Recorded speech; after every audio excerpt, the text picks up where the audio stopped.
Hello, my friends, and welcome back.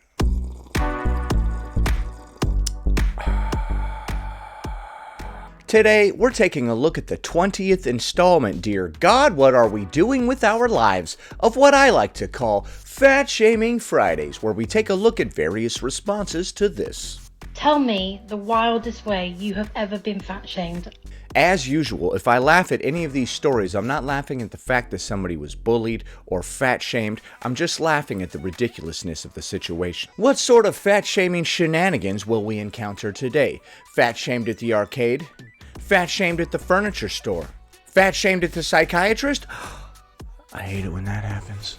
Can you believe we're already 20 episodes into this series? Wow. Hopefully we have a long-running series here. YouTube has released some new guidelines, and hopefully they don't try to rope my content in with the content that is no longer allowed. Alright, enough screwing around. What if I didn't get to the mustache comb part? I was just like, alright, enough screwing around. And then I just stared at the camera for several minutes. With the applying of comb to mustache.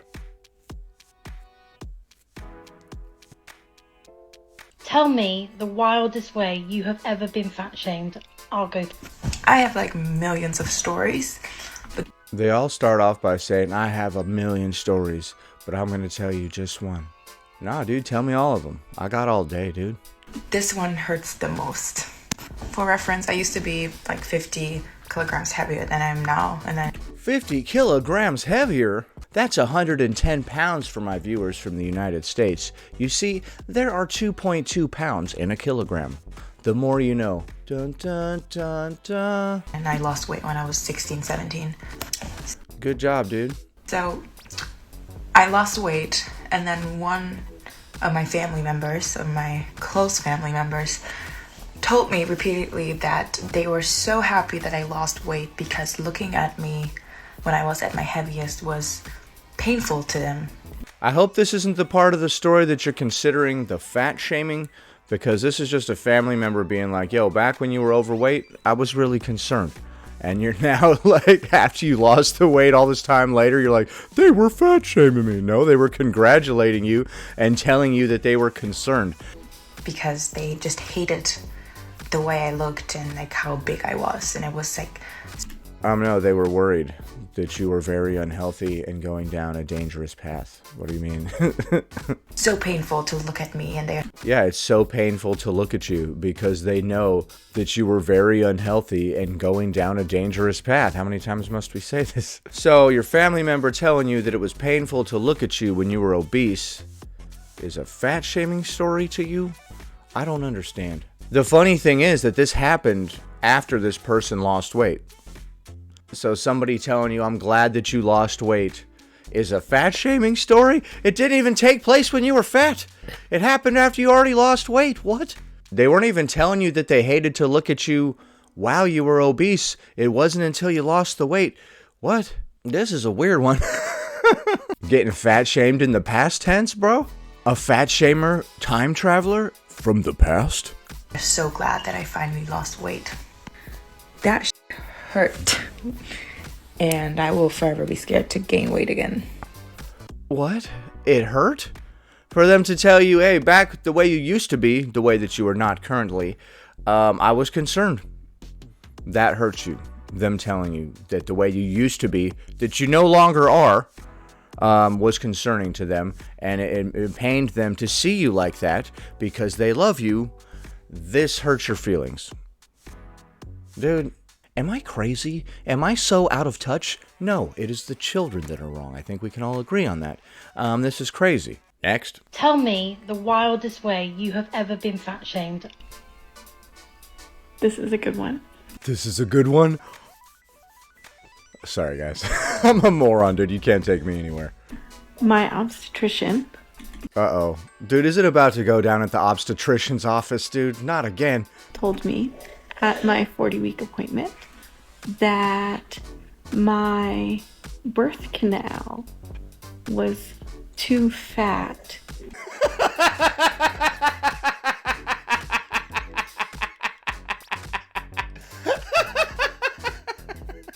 Too fat for what?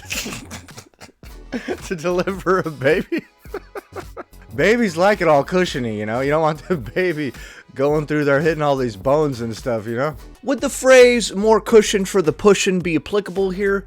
Or am I completely disgusting for saying that right here? Yeah, probably the latter. I'll stop now. To deliver a baby vaginally. You're too fat to deliver the baby. Okay? I'm sure that's a thing.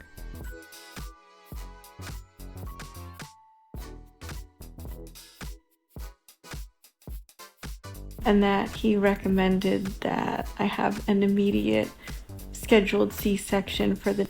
Dude, they're always trying to give everybody a freaking C-section. I swear to God, the doctor gets a bonus for giving out C-sections or something. Doesn't it seem like they're always trying to hand those freaking things out left and right? I went to the doctor for a freaking nosebleed, dude. Next thing you know, I'm getting a C-section. It's like, dude, it's enough, okay?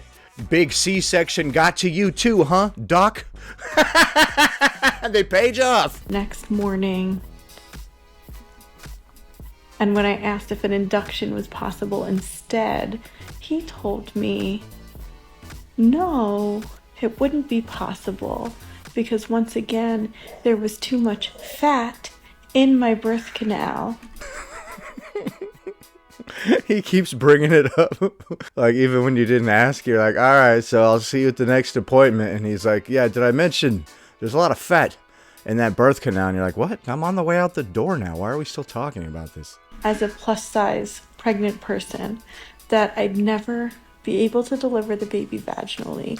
All right, well, I mean, we can get mad at it, but it's a doctor that said it, right? I tend to believe him, kind of.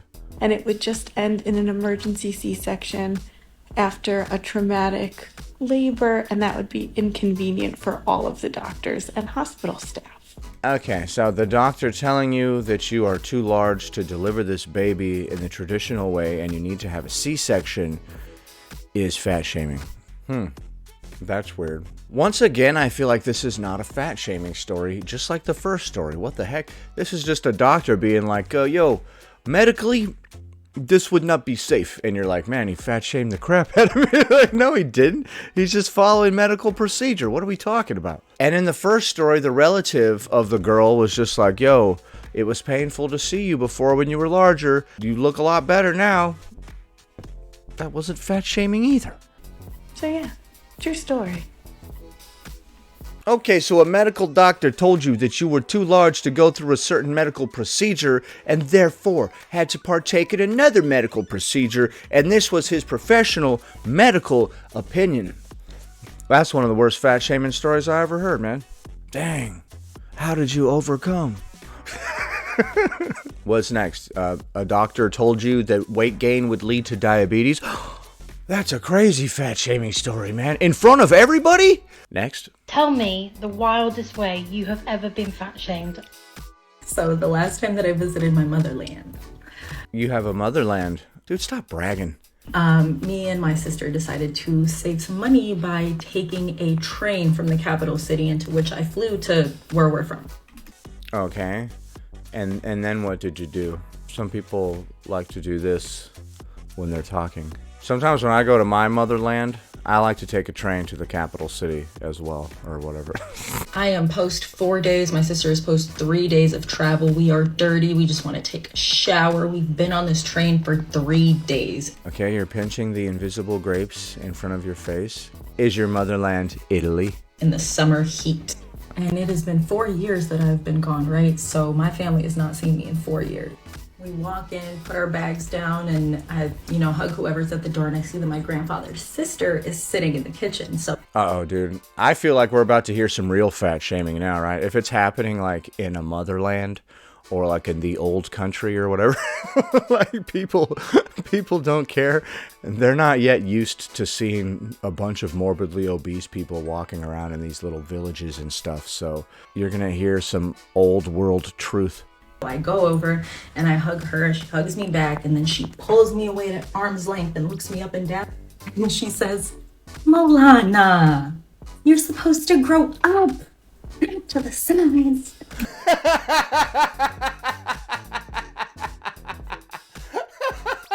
All right, now this is a fat shaming story, and I believe it. Is this like your Ukrainian grandmother or something, dude? I could totally see that happening. Aunt Svetlana, how dare you? Fat shamed in the old world, dude. Was there somebody nearby stomping some grapes the old-fashioned way? This lady was 350 pounds minimum on my mama. What? Dude? Okay, that was a twist I did not expect. Okay, so the person who fat shamed you was large herself. Auntie Svetlana was 350 pounds, and she looked you up and down and said you're supposed to grow up, not out? Oh my goodness. Svetlana, dude. I love the stories where the person who's fat shaming somebody is large themselves. How often does this happen? How often have you seen somebody living in a larger body that was trying to dunk on other people that were living in a larger body? Sometimes the people they're trying to dunk on are very similar in size to them. Although maybe they're like slightly not as large. But that's funny because in the fat acceptance world, they bully each other in the opposite way, right? The largest people are the most marginalized and considered to have the most power. You know how they've created this hierarchy where they say the bigger you are, the more oppressed you are? The old school fatness hierarchy was that the person who's chubby would make fun of the person who is morbidly obese. They've tried to flip it around, huh? Next. Tell me the wildest way you have ever been fat shamed. I was in my senior year in health class, and the mean girl said fat people should just lose weight, or otherwise we wouldn't be talking about all these diseases. A girl said fat people should just lose weight, otherwise we wouldn't be talking about all these diseases. This took place in high school. Don't you love how smart everybody is in high school and how they have an opinion on worldly matters? She's all like, large people need to lose weight. They're a detriment to society at large. And you're just like, what? Shut up. How old are you? And they should lose weight anyway because no hot guy would ever want to be with a fat girl. Okay. Well, luckily this happened in high school, so it shouldn't be affecting you in any kind of way now, right? Hopefully the worst things that anybody ever said to you happened in high school, and now as an adult you'll never hear anything that moronic again, right? So I made her a bet. Okay. Here's where things are going to get absolutely unbelievable. I said if I could get the quarterback to take me to homecoming, then she would never fat shame me or anyone else again. You told her, if I can get the quarterback to take me to homecoming, then you will never fat shame me or anyone else again. Is this a script from a movie or something? Is this the plot from She's All That? Are some of the mean girls gonna come give you a makeover and then the hot guy's gonna go out with you? Let me guess. Originally you had glasses on and your hair was up in a bun. And then to give you a makeover, they took the glasses off and let your hair down and then you were the hottest girl in the school. Don't you love how stupid movies are, dude? I do. And how stupid they think I am, that I would enjoy it. They're like, hey, this moron would like this, he's dumb. So I don't know about you guys, but I really believe it now, right? I mean, is she gonna get the hot guy? Is she gonna win the bet? Are they gonna dump pig's blood on her during the homecoming dance? And then she starts using her crazy mental powers to hurt everybody? That's an old reference. Although it's been referenced enough in pop culture from other stuff that even if you don't know the original reference, you should still know it. I've never seen Carrie, dude. If you want to find out how it ended, read Curvy Girls Can't Date Quarterbacks today. Psh, girl, that was a sales funnel. What the heck? So you wrote a book that's obviously a lie, and then you decided to make these TikToks and lead people to the book. That's a pretty brilliant marketing strategy. I like that. Clearly the book is total fiction, never happened. But I absolutely respect the hustle of jumping onto a trend like the share your fat shaming story and using it to push a fake story so you could sell a book. That's pretty genius. So if you can get the quarterback to take you to the homecoming dance, she has to stop fat shaming you and everyone else forever. What if you can't get the quarterback? Does she get to keep fat shaming you and all the other larger kids? And you have to just shut up and take it? Like, what happens if she wins? Alright, so I read the book, and spoiler alert, she didn't get the quarterback. She actually got in a fatal car accident. Killed a lot of innocent people. It was really messed up, dude. A lot of people's lives were forever ruined. Next. Tell me the wildest way you have ever been fat shamed. Okay, so sometimes these days I need a belt extender when I'm on an airplane. It depends on the airplane model and the time of the month and all that.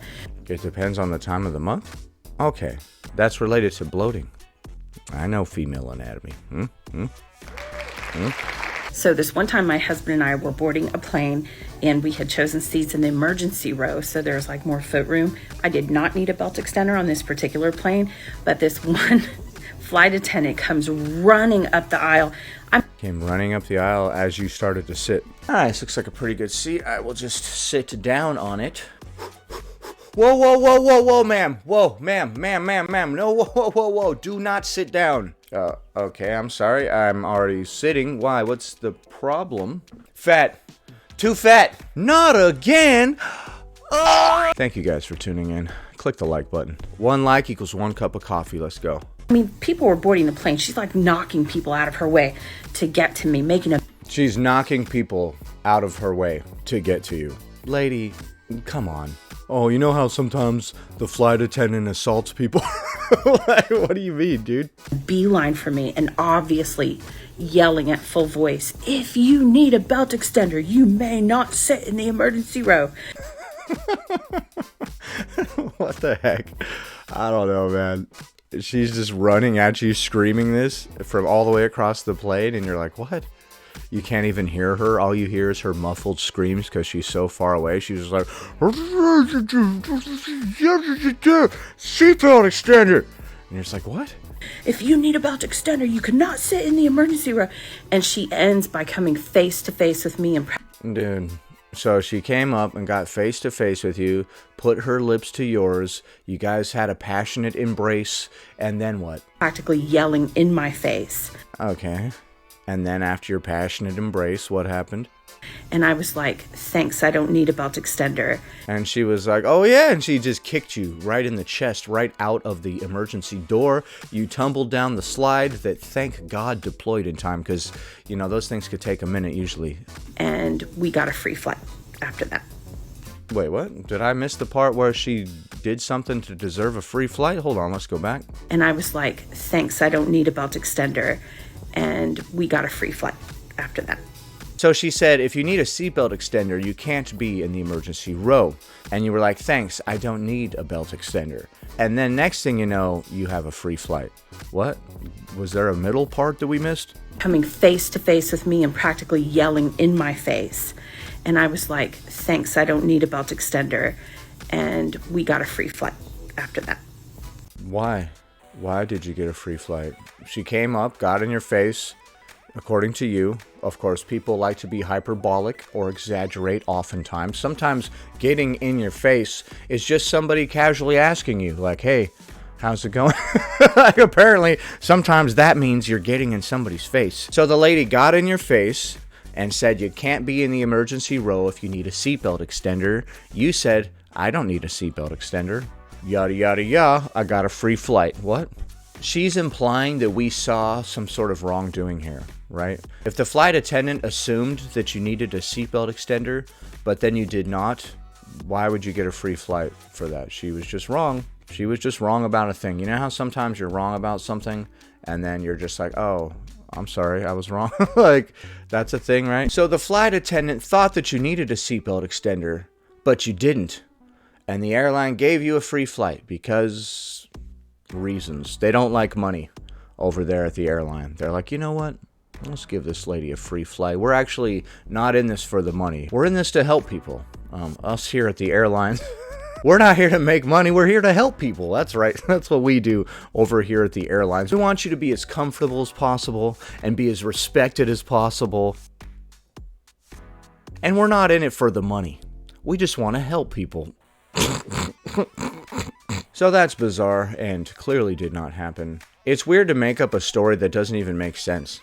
Why would you get a free flight because they mistakenly thought that you needed a seatbelt extender? You said that they got in your face or whatever, but what does that mean? Obviously, they didn't really get in your face randomly for no reason about a seatbelt extender. And even if they did, so what? I've seen flight attendants get insane with people. I've seen flight attendants literally duct tape somebody to a chair because they were unruly. And I've seen them get crazy with people for all kinds of stupid, nonsense reasons left and right. It seems to be pretty standard practice. Like, I don't think you have to be nice to people if you're a flight attendant. I don't think it's part of the job. I think they just bring you your peanuts and direct you where to go. Welcome to Spirit Airlines, stupid. Go ahead and sit wherever you want, moron. They're like smoking a cigarette. Like I said earlier, please leave a like on the video. 1 like equals 1 cup of coffee.